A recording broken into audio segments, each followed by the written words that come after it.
বাড়ির দেখাশোনা করেই বিয়েটা হলো।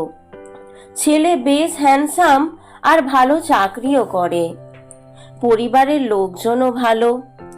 এক ঘটকের সোর্সেই বিয়ে দিলেন মেয়ের।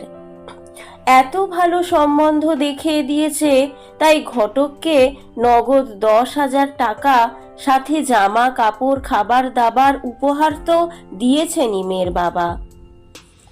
ঠিক সময় মতো ভীষণ ধুমধাম করে বিয়ে হয়ে গেল। কিন্তু মেয়েটি বাপের বাড়িতে যতটা আনন্দে থাকতো, বিয়ের পর থেকেই কেমন একটা নিরানন্দে কাটাতে লাগলো। বিয়ের 1 মাসের মধ্যেই শুকিয়ে গেল মেয়েটা। বাপের বাড়ি থেকে মাঝে মধ্যে যখন কেউ না কেউ যেত, তখন ঘুরে এসে বলতো জামাইয়ের ভীষণ রাগ। কিন্তু আমাদের মেয়েকে ভীষণ সুখে রেখেছে। এত বড় চাকরি করে, এত প্রভাব প্রতিপত্তি, একটু তো ভাব থাকবেই। কিন্তু এত ভালো বাড়িতে গিয়ে মেয়ে কেন এত শুকিয়ে যাচ্ছে?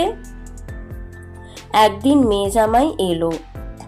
জামাইয়ের ভীষণ আদর যত্ন, কিন্তু জামাই হঠাৎ রেগে গিয়ে অকথ্য ভাষায় গালিগালাজ করতে লাগলো। পাড়া প্রতিবেশীরাও, যারা একদম পাশেই থাকে, তারাও শুনতে পেল সেই গালি। মেয়ে নাকি কি ভুল করেছে, কিছুই বোঝা গেল না কেন ওরকম করলো। সবাই বলল মাঝে মধ্যে একটু রাগারাগি হতেই পারে, কিন্তু জামাই তো ভীষণ ভালোবাসে আমাদের মেয়েকে। হ্যাঁ, মেয়েটির স্বামী ভীষণ যত্ন নেয়, মেয়েটির ভালোভাবে কথা বলে খাবার খেতে বলে, কিন্তু মাঝে মধ্যেই হঠাৎ ভীষণ গালিগালাজ করে। জামাইয়ের মা বলে, আসলে আমাদের ছেলের একটু রাগটা বেশি। রাগ উঠলে কি করে ও নিজেই জানে না, কিন্তু রাগ থেমে গেলে ভীষণ ভালো ছেলে।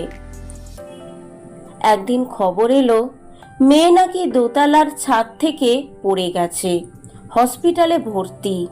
তড়িঘড়ি করে সবাই ছুটলো হসপিটালে। কোমর ভেঙে গেছে, 6 মাস বেড রেস্ট। জামাই ভীষণ কেয়ার করছে মেয়ের, কোলে করে নিয়ে বাড়ি আসলো, ঠিকঠাক ওষুধ খাওয়াচ্ছে, কান্নাকাটি করছে। কি যে হয়ে গেল! হঠাৎ করে কি করে ছাদ থেকে পড়ে গেল? মারাও যেতে পারতো, কিন্তু ভাগ্য ভালো, তাই বিশেষ কিছু হয়নি। তবুও যা হয়েছে একটি মেয়ের কাছে সারা জীবনের ভোগান্তি। তার স্বামীর যত্ন দেখে সবাই বলে অনেক ভাগ্য করে এমন স্বামী পাওয়া যায়। এত বড় চাকরি করে, এত বড় বাড়ির ছেলে, তবুও কত কেয়ার করছে স্ত্রীর। কিন্তু তার কয়েকদিনের মধ্যেই জানা গেল মেয়েটির স্বামী নাকি হঠাৎ রেগে গিয়ে ছাদে গিয়ে ধাক্কা দিয়ে ফেলে দিয়েছিল নিচে। ছেলের নাকি রাগ উঠলে যা খুশি করে ছোট থেকেই। তার রাগের কারণেই অত্যাচারিত হতে হয় দিনের পর দিন মেয়েটিকে। রাগ কমে গেলে যত্ন নেয়, কিন্তু রাগ উঠলে বেধড়ক মারধর গালিগালাজ যা খুশিটাই করে। মেয়েটি কি সত্যিই ভাগ্যবতী? সমাজ কিন্তু এদেরকেই ভাগ্যবতী বলে, এদের পাশে থাকে না। যতই কেয়ার করুক, যত্ন নিক, রাগ উঠলেই কেউ যা খুশি করতে পারে না। এটা একটা মানসিক রোগ। স্বামী বলেই তুমি যা ইচ্ছে স্ত্রীর সঙ্গে করতে পারো না। ওনার উপযুক্ত শাস্তির সঙ্গে চিকিৎসকরাও, এদেরও প্রয়োজন।